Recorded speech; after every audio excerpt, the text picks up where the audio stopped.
Pernahkah kamu merasa sudah mati-matian berusaha, tapi hasilnya tetap tidak sesuai harapan? Mau liburan? Hujan deras. Pengen dapat nilai bagus, tapi soal ujiannya tidak sesuai ekspektasi. Atau mungkin sudah kerja keras bertahun-tahun, tapi karir tidak kunjung naik. Ini seperti ketika kamu mau naik gunung. Sudah siapkan perlengkapan, cek cuaca, tapi pas hari H, tiba-tiba kabut tebal menyelimuti jalur pendakian. Kamu marah. Tentu, tapi alam tidak peduli. Hidup itu seperti pendakian, kita bisa persiapkan segalanya, tapi jalan tetap ditentukan oleh alam. Nah, di video ini, kita akan bahas topik yang mungkin sering bikin kita frustrasi, kenapa dunia ini tidak pernah mengikuti kemauan kita. Dan yang lebih penting, bagaimana cara menghadapinya tanpa kehilangan semangat. Tapi sebelum mulai, jangan lupa subscribe, nyalakan lonceng notifikasi, dan bagi pendapatmu di kolom komentar nanti.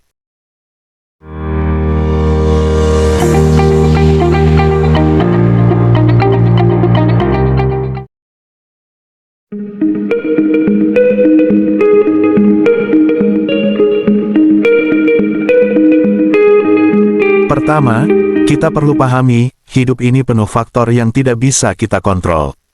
Contoh sederhananya, cuaca. Mau sehebat apapun teknologi, kita tidak bisa lawan badai. Begitu juga dengan orang lain.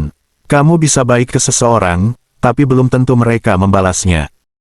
Ada 3 alasan utama, dunia tidak mengikuti kemauan kita. Pertama, ketidakpastian alam. Bencana alam, pandemi, perubahan iklim. Ini semua mengingatkan kita, manusia bukan penguasa bumi.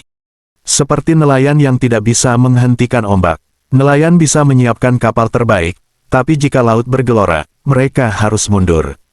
Begitu juga kita, persiapan adalah kunci, tapi alam punya rencananya sendiri. Kedua, perilaku orang lain. Setiap orang punya keinginan sendiri. Kamu tidak bisa memaksa pasangan, teman, atau bos untuk selalu sepemikiran denganmu. Mencoba mengontrol orang lain itu seperti memaksa kucing jadi vegetarian. Mereka punya insting dan preferensi sendiri. Kamu bisa kasih makan wortel, tapi kucing tetap mau daging. Ketiga, keterbatasan diri sendiri. Kita punya batasan fisik, mental, dan waktu. Kamu tidak bisa kerja 24 jam non-stop atau menguasai semua skill dalam semalam. Tubuh kita seperti smartphone, baterainya terbatas. Kalau dipaksa dipakai terus, bakal overheat. Istirahat bukan kelemahan, tapi cara untuk recas.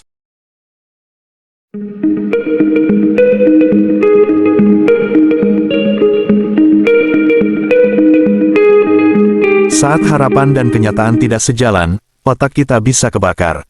Psikolog menyebut ini adalah cognitive dissonance. Contohnya, kamu expect diri sendiri bisa jadi juara kelas, tapi dapat peringkat 5. Rasanya dunia seperti runtuh. Tapi, ini bukan akhir. Justru di sini kita belajar. Frustrasi itu wajar, tapi jangan dibiarkan berkepanjangan. Kekecewaan bisa jadi bahan introspeksi. Dan stres adalah alarm bahwa kita perlu ubah strategi. Frustrasi itu seperti alarm mobil. Kalau bunyi, artinya ada yang salah. Tapi kita sering malah mematikan alarmnya alih-alih memperbaiki mesin. Seharusnya dengarkan alarm itu. Misalnya, saat kamu kecewa karena tidak dipromosikan, itu pertanda, mungkin skillmu perlu ditingkatkan, atau kamu salah di lingkungan kerja.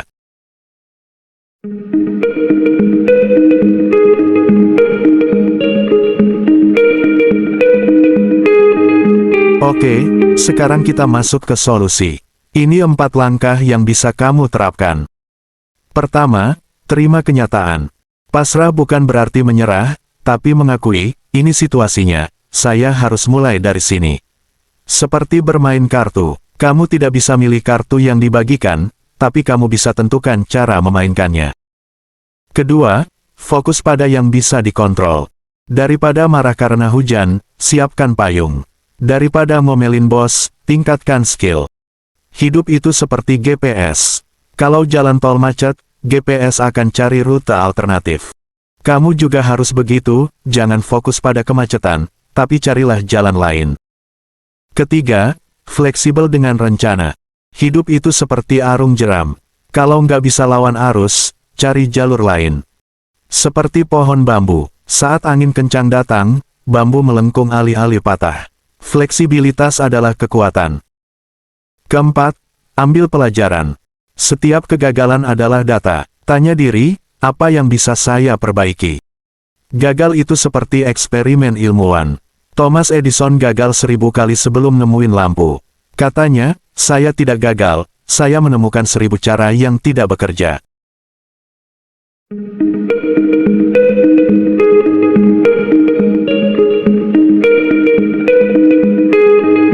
Seperti kisah Andi, petani yang gagal panen karena banjir. Daripada mengutuk cuaca, dia beralih ke hidroponik. Sekarang, omsetnya naik 3 kali lipat. Andi si petani hidroponik itu seperti burung yang sarangnya dirusak badai. Daripada mengutuk cuaca, dia terbang ke pohon lain dan membangun sarang baru. Hasilnya, dia justru menemukan tempat yang lebih aman dan subur. Atau Rina, yang tidak diterima di kampus impian, tapi dengan kursus online, dia kini jadi web developer bayaran tinggi. Rina si web developer itu seperti anak panah. Saat ditarik mundur, atau ditolak kampus, justru itu memberinya tenaga untuk melesat lebih jauh ke depan. Dari dua kisah ini dapat kita pelajari bahwa, mereka membuktikan, jalan sukses tidak harus lurus. Kadang, kita perlu belok kanan, atau bahkan buka jalur baru.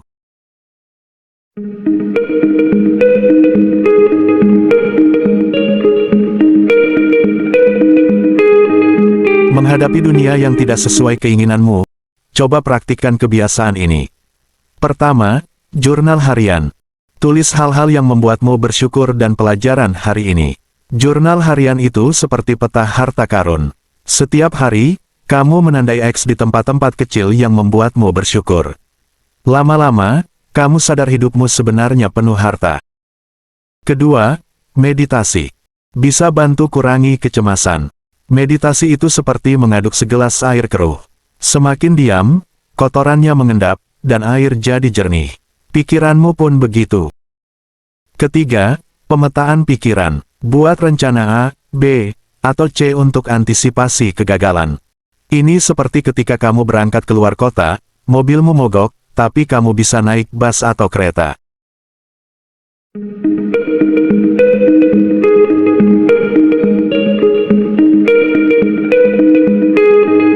Hidup itu seperti menari di tengah hujan.